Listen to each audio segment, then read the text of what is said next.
Dans cette vidéo, nous allons voir les protéines alternatives, les sources de protéines que nous aurons peut-être dans le futur.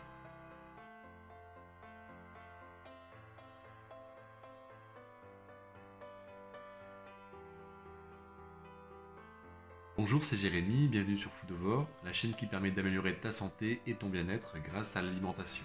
Avant de voir les solutions alternatives, celles qui vont peut-être arriver dans notre futur, on va voir déjà l'existant. Pourquoi aujourd'hui on recherche tant à avoir des protéines alternatives? Tout d'abord, je vous ai mis ici un petit graphique de ce que j'ai retrouvé dans un article de France Agrimaire où on retrouve l'évolution de la consommation de viande en France. Quand on regarde l'évolution, on s'aperçoit qu'on a une consommation qui est plutôt importante en volaille, en bovin et en porc de manière générale. Si on regarde les statistiques de manière générale, pour un Français moyen, il y aurait environ une cinquantaine de grammes de viande. À cela, on ajoute environ 25 grammes de volaille et la même quantité de charcuterie. Grosso modo, on est à environ une centaine de grammes qui sont consommés quotidiennement par un Français. Mais pareil, c'est une moyenne. Donc en fait, la moitié des protéines que nous consommons naturellement provient en majorité, ou en tout cas pour la moitié de cette partie-là, de produits provenant d'animaux. Alors selon les articles, j'ai eu des chiffres un peu différents, mais il faut savoir donc que l'élevage moderne intensif représente entre 14 et 20% des émissions de gaz à effet de serre. C'est la production de méthane et de protoxyde d'azote due à la rumination et aux déjections des animaux qui vont créer ce dégagement. Alors il faut savoir que dans les estimations, dans une trentaine d'années, donc d'ici 2050 grosso modo, on va presque être 10 milliards de personnes sur Terre. Donc logiquement, il va y avoir tout autant de consommation de viande qui va forcément se profiler, puisque voilà, aujourd'hui on a peu de solutions alternatives qui sont présentes, à part les solutions végétales que nous verrons après. Je ne suis pas là pour défendre une cause animale en particulier, mais quand on regarde un petit peu le schéma qui se profile, c'est sûr qu'il va y avoir de plus en plus de pollution due à l'élevage, et aussi en même temps plus d'animaux qui vont être abattus. Quand on regarde le programme national Nutrition Santé, en gros c'est le programme qui va nous recommander de consommer tel ou tel groupe alimentaire. Et si on regarde ce groupe, donc des viandes, poissons et des œufs, on va un peu les classer dans la même case, on va devoir en consommer, en tout cas c'est recommandé d'en consommer 1 à 2 fois par jour. Alors l'objectif, c'est pas de faire de vous des végétariens ou des véganes si vous n'avez pas envie de l'être, c'est un choix qui est personnel.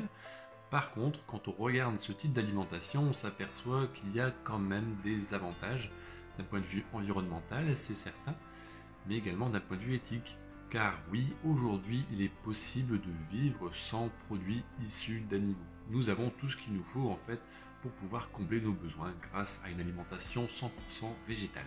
Et c'est d'ailleurs la première solution qui existe de nos jours et qui continue à développer, ce sont toutes ces alternatives qui proviennent uniquement d'aliments végétaux. Alors vous les retrouvez maintenant dans les rayons des magasins, ça va être vraiment les rayons un peu spécialisés, où on voit par exemple une étiquette rayon vegan, avec les steaks, les saucisses, voilà, toutes ces alternatives, tous ces produits qui ressemblent aux produits qui proviennent d'animaux, mais voilà, on est venu en fait y mettre seulement des aliments, des ingrédients qui proviennent du monde végétal. Et ce qui se profile par rapport à cette solution, c'est de plus en plus d'alternatives et donc d'ingrédients qui vont venir alimenter les nouveaux produits. Aujourd'hui, on tourne toujours à peu près autour des mêmes choses. On va retrouver du blé, on va retrouver du soja, différents types de pois, et voilà, grosso modo, c'est à peu près la majorité de ce que l'on retrouve actuellement. Et ce qui est plus rare, il y a de nombreuses startups qui se lancent de plus en plus dans des produits un peu de luxe comme ça. On trouve par exemple du foie gras à base d'algues ou encore du caviar végétal. Alors il y a un réel intérêt économique d'aller vers ce type d'aliment tout simplement pour deux raisons. Premièrement, de plus en plus de gens en consomment parce que ça a du goût et c'est bon. Et comme ce marché est porteur, il y a de plus en plus de startups qui démarrent et donc d'investisseurs qui financent ces petites sociétés qui sont novatrices et qui vont créer les aliments du futur. Et c'est ce que je vous ai mis ici. C'est ce que vous pouvez voir ici dans cet article où il y a des spécialistes qui se sont réunis, donc c'était en 2018, il n'y a pas encore si longtemps que ça, où il y a vraiment donc des dizaines de sociétés qui démarrent sur le secteur. Alors certes, c'est pas en France, c'est aux États-Unis, Mais si ça se développe dans les pays étrangers, c'est certain que ça va se développer de plus en plus chez nous. On regarde même un petit peu dans le détail, on s'aperçoit que de plus en plus de sociétés américaines démarrent et les investisseurs sont à la porte vraiment pour pouvoir financer ces projets. Donc on peut s'apercevoir qu'il y a un réel engouement vers ce type de solution alternative. En conclusion, sur cette solution alternative, les produits issus de végétaux, on est encore loin, je pense, d'avoir fait le tour et on va encore avoir de belles surprises à l'avenir. La solution numéro 2, elle existe déjà dans certains pays étrangers, elle a beaucoup de mal à émerger, à percer en Europe, c'est tout ce qui va être lié à la protéine issue d'insectes. Alors c'est pareil, quand on regarde un petit peu ce qui se passe, on voit que tout ce qui tourne autour de l'insecte et de la protéine animale à base d'insectes, ça bouge beaucoup. Mais concrètement, nous en tant que consommateurs, il n'y a rien qui se profile de particulier par rapport à ça. Dans de nombreux pays dans le monde, on en consomme déjà. Ça va être les pays asiatiques par exemple, où voilà, c'est dans la culture. Et le premier point justement qui pose problème en Europe, c'est cet aspect éthique entre guillemets culturel. Est-ce que demain on est prêt à manger des insectes ? Pour de nombreuses personnes encore aujourd'hui, c'est assez compliqué de se mettre cette idée-là dans la tête. Le deuxième point, c'est le fait donc de produire des protéines animales issues d'insectes qui sont rentables à l'avenir pour la société. Et oui, c'est pas le tout de produire des insectes et d'élever les insectes, de trouver la bonne solution.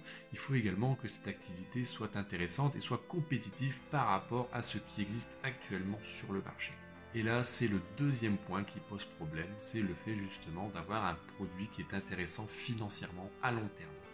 Dans les pays européens, grosso modo, les insectes sont principalement utilisés sous forme de farine, c'est-à-dire que vous n'allez pas les retrouver chez vous ou en vente en magasin. Mais peut-être que lors d'un voyage à l'étranger, vous verrez dans la liste des ingrédients, si vous retournez votre produit, que vous lisez l'étiquette alimentaire, vous verrez peut-être la mention protéines animales. Et là, il faut savoir que c'est peut-être de la farine d'insectes qui est utilisée, surtout quand c'est pas précisé comme ça. Alors en Europe, on est encore un petit peu en retard par rapport à ça, même en France en l'occurrence, où la réglementation n'est pas du tout mise en place, c'est-à-dire qu'on considère aujourd'hui les insectes comme des animaux. Donc même les industriels dans ce secteur, les startups qui se sont lancés là-dedans, ou les sociétés maintenant qui existent, parce qu'il y en a qui sont de plus en plus importantes, elles sont peu nombreuses mais elles sont là, la réglementation ne suit pas forcément le mouvement. Et comme je vous l'ai dit, demain, est-ce que vous êtes prêt à manger un steak d'insectes ? Si on en tire une petite conclusion sur cette protéine, cette peut-être future source de protéines, on s'aperçoit qu'il y a encore beaucoup de flou et on n'est vraiment pas sûr de les voir demain. Il y a cet aspect économique qui pose beaucoup de problèmes et qui fait craquer beaucoup de sociétés. Si on regarde d'un point de vue éthique, ça reste des êtres vivants et on n'est pas forcément beaucoup mieux que pour les animaux actuellement. Par contre, d'un point de vue environnemental, on est quand même bien mieux avec la production d'insectes qu'avec des productions d'animaux, on va dire, plus volumineux, si je peux dire ça comme ça. La troisième et dernière solution, donc ça va être l'aspect science-fiction de la vidéo, ça va être les protéines alternatives qui proviennent de viande cellulaire. Alors c'est pareil, dans la description je t'ai mis l'article où j'ai retrouvé ces informations. Alors pour essayer de faire simple, les protéines cellulaires, ce sont des protéines qui proviennent bien d'animaux, mais l'animal n'a jamais vu le jour. On nous a promis que c'était simple à comprendre quand même.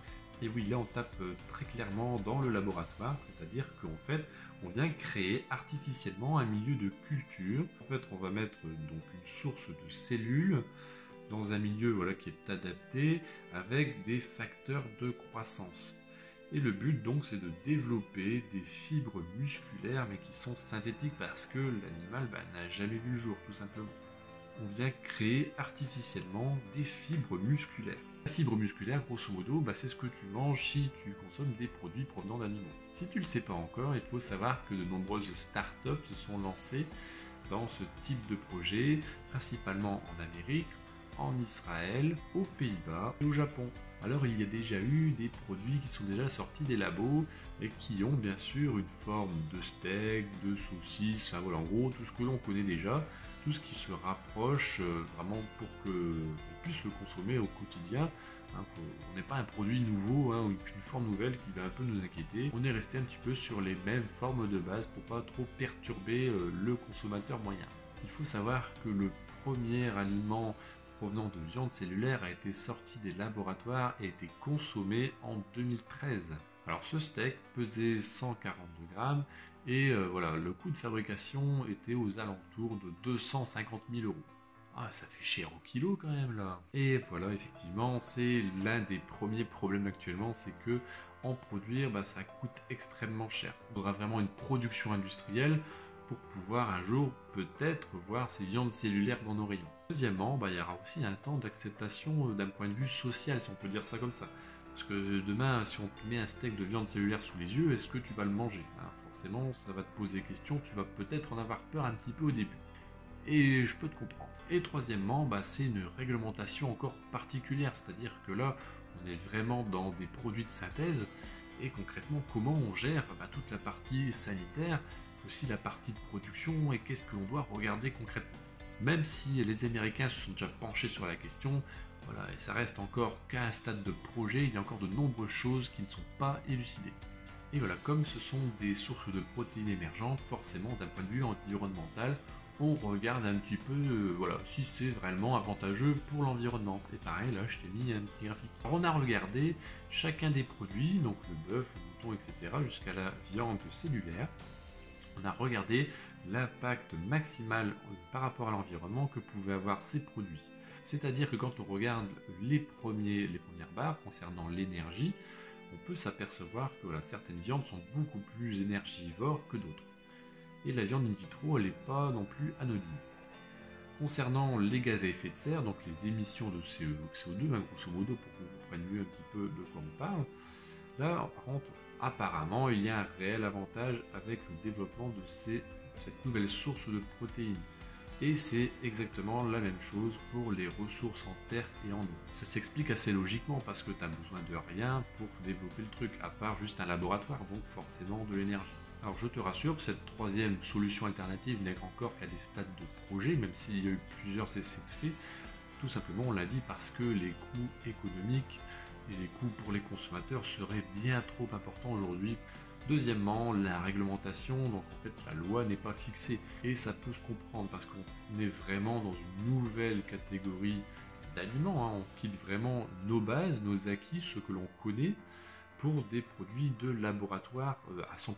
C'est-à-dire que demain, est-ce que vous êtes prêt à consommer des produits issus de cellules souches? Toutes ces questions, on n'y est pas encore, c'est vraiment encore beaucoup de projets, de choses qui se mettent en route. Et de toute façon, il faudra attendre environ entre 5 et 10 ans d'après les pronostics de ce que l'on annonce aujourd'hui. C'est sûr que là, on quitte vraiment les produits naturels. Alors moi, sur ma chaîne YouTube, je suis là pour inciter à la consommation de produits naturels, et là on en est assez loin. Alors c'est une vidéo qui sort un peu des sentiers battus, c'est pas quelque chose que je ferai régulièrement, mais en tout cas quand j'ai vu le sujet, j'étais réellement intéressé parce que c'est un petit peu ce qu'on va peut-être manger demain.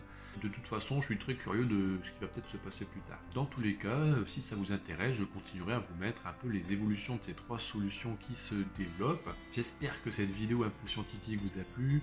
Si c'est le cas, merci de me soutenir, abonnez-vous à la chaîne. En attendant la prochaine vidéo, portez-vous bien et prenez soin de vous. À bientôt.